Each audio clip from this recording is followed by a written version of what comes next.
I'm still weighing it. I know my mind wants to do one thing, my heart wants to do another thing. I'm a Trump girl, so I feel like there's a lot of enthusiasm for Trump, and just driving around, you see all the signs. I'm voting for Kamala, and I thought under Trump's presidency, the country was a little bit too chaotic. All those women in Pennsylvania, you hear their thoughts about the race come Tuesday, and that brings up the issue of the gender gap. And we saw it in an NBC poll just out, and how big that split is pretty significant. If you look at women at 57 for Harris, men at 40, and then 58-41 for Trump. The Real Clear Politics average nationally now stands at Trump at 48.5% to Harris at 48.3%. What about this? Let's break down where these races stand on the final weekend of the campaign. Joining us tonight, Karl Rove, former Deputy Chief of Staff of President George W. Bush, political consultant, co-founder, and chairman of Purple Strategies, Alex Castellanos, and Mark Penn, former advisor and pollster for President Bill Clinton. He's CEO of Stagwell, chairman of the Harris Poll. I feel like I have the brain trust here. The big names. CPR, right here. Castellanos, Penn, and Rove. Okay, there we go. Where are you right now? Coin toss. This thing is too close. Could be affected by the last-minute decisions of voters and by the quality of each side's ground game. If you look at all three of these sort of major aggregators, RCP, 538, and Silver Bulletin, today four of the 21 numbers they gave us, 3 aggregators times 7 battleground states, 4 of them are 2 points. 7 of them are 1 to 1.9, and 10 of them are less than 1 point separating the two in these states. Mark Penn, who do you want to be right now? Which side do you want to be this evening, looking at what you're looking at? Well, I'd rather be Trump this evening for the simple reason that there are lots and lots of polls that show it dead even. The only fact we know is that the Republicans have done a lot better in the mail-in and early voting than they ever have. And I believe that they were losing 1 to 2 points in voters who never showed on election day who supported them. And so the fact is they're better off. The jobs report was 12,000 jobs, which was pitiful. I would have taken Trump's hand, although I know my Democratic friends are in fact cheering tonight. They feel a lot better since that Iowa poll came out, and they feel good momentum on the ground. We're talking about the Iowa poll. This is Des Moines Register, and this poll had Harris up, Alex, 3 points. And there you see Robert F. Kennedy Jr. at 3 points. An Emerson poll came out with Trump up 10, just about a half an hour before that. Polling in the last few days before an election, what's your thoughts on that? I'm ready to say, let's kill all the pollsters instead of the lawyers, except my friend Mark Penn. I like Mark Penn. I think the pollsters are getting this wrong. We're all missing something because they're giving us the same poll over and over again. There isn't even statistical variation. 95% confidence level means that 5% of the time you're going to get a crappy poll. We hardly ever see that. It's like they're telling us we're watching a basketball game where every play is a jump ball. Somebody's missing something. What I think they're missing is a massive shift in voter registration underneath all of this. 31 states have voter registration by party. 30 of them in the past 4 years have seen movement toward Republicans. Miami-Dade County is now voting more Republican. Iowa was +1 Republican. It's now +10. And yet we're getting these surveys that I think are off base. Somewhere, somebody is missing something. I think I'm not going to call it a wave, but I think there's a wavelet out there of Republican enthusiasm and registration. If I register to vote Republican, whether I'm switching or new, what am I going to do? We just don't know where the independents are that have already voted. There's a big significant chunk of those, and if they break in a significant way towards Harris or towards Trump, it obviously determines the election. Well, and look, Alex is right about the Republican registration gains like in Pennsylvania and North Carolina, and even Nevada. Used to be the old rule of thumb was you had to have 70 to 100,000 person gap between Republicans and Democrats for the Republicans to have a chance. It's 19,000 now. But you put your finger on it. At the same time that the Republican registration has been rising in many of these states, like North Carolina, it's been outpaced by, in that case, the unaffiliated. In Nevada, it's been outpaced by what they call the nonpartisans. but it basically declined to state not a Democrat, not a Republican, an independent, and we don't know how they're voting. Look, the Iowa poll, Ann Seltzer is a great pollster And has a great track record. And has a great track record. However, she's suggesting that the state in this poll is that basically has moved 11 points away from Donald Trump. 1 out of every 5 people who supported Donald Trump 4 years ago no longer support him. I think we'd feel that. Mark, I'm going to put up the New York Times Siena battleground state polls here, and they also caused waves this morning. And you saw the betting markets, you know, all kind of moves going on, and people texting me like, "Is this a major shift?" In the bottom of that poll, it says across these final polls, white Democrats were 16% likelier to respond than white Republicans. That's a larger disparity than our earlier polls this year, and it's not much better than our final polls in 2020, even with the pandemic over. It raises the possibility that the polls could underestimate Mr. Trump yet again. This is at the bottom of the poll in the little fine print, and it kind of encapsulates the whole thing that we're looking at here, right? Well, and I think that's the big question that you really have going into this. Is there Trump enthusiasm and is there Trump shyness when it comes to polls? That non-response number by Republicans is serious, that they don't want to give their views in polls. Look, I think there's no question that there have been some registration changes, but no matter how close the polls are, the underlying change is the Republican Party is now a working class party. The Democratic Party is now a professional upper class party. And that is what we're seeing play itself out. And we don't know the result because we don't know if the professional upper class is really going to win, combined with the minority vote versus the working class vote, with a lot of senior men, particularly, downscale men who have shifted to Trump. There's a battle here. This is not a homogeneous country or a homogeneous situation by any means. That's why it's so difficult for these polls to call it.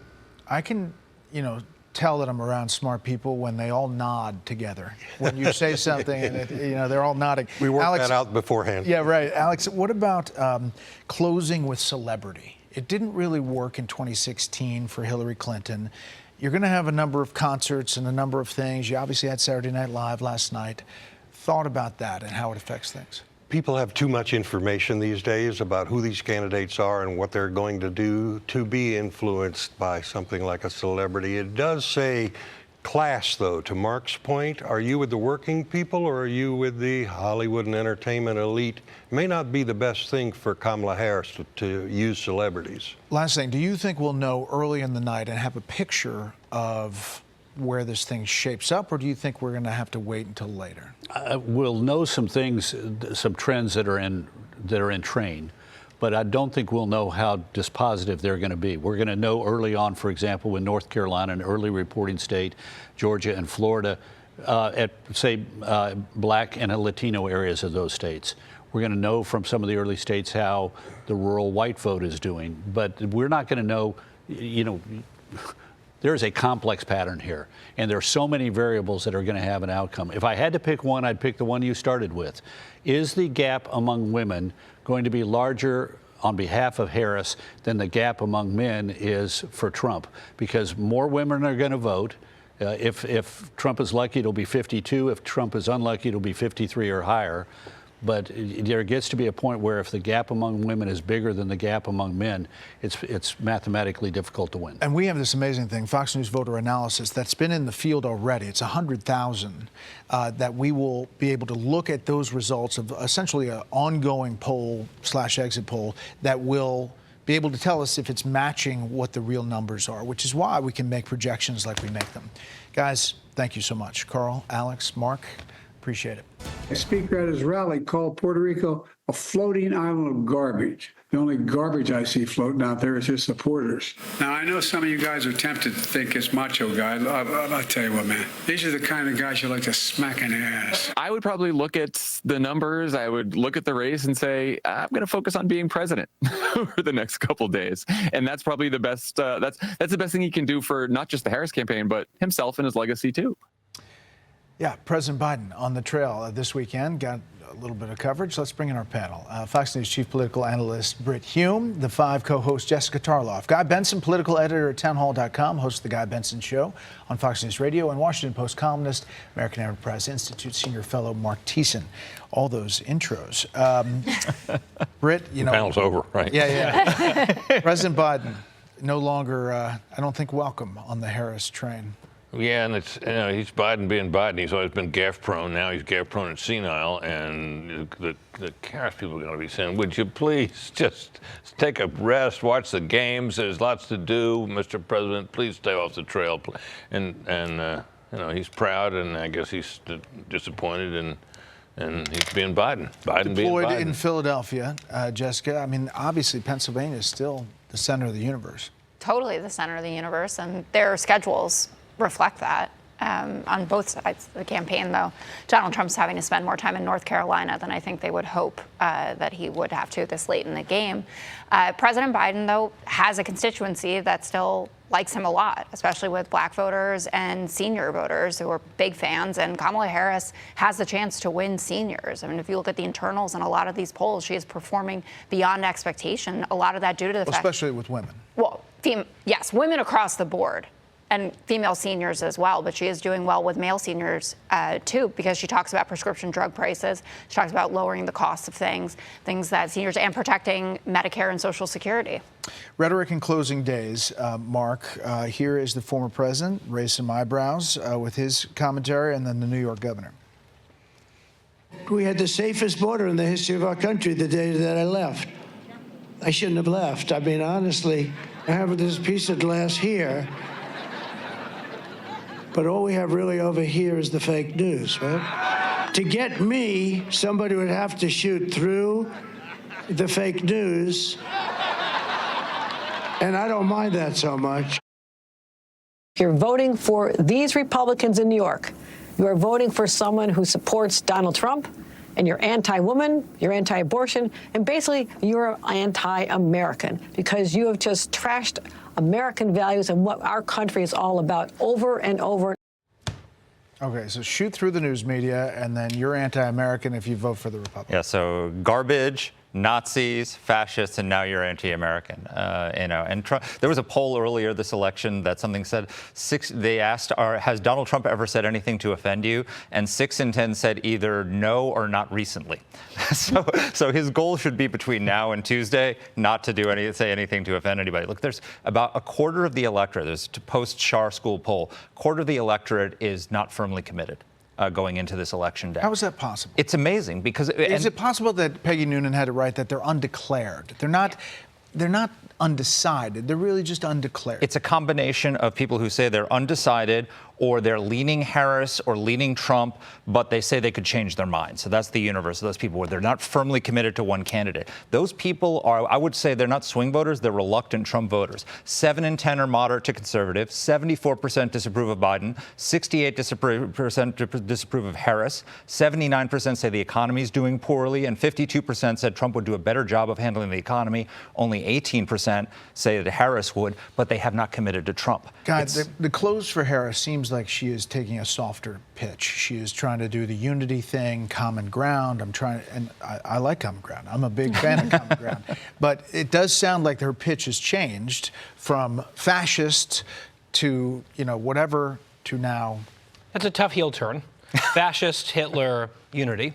Doesn't really go together, but she's trying.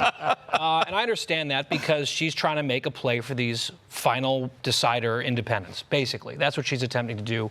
Big ads she ran today, I think a 2-minute ad, basically making that pitch.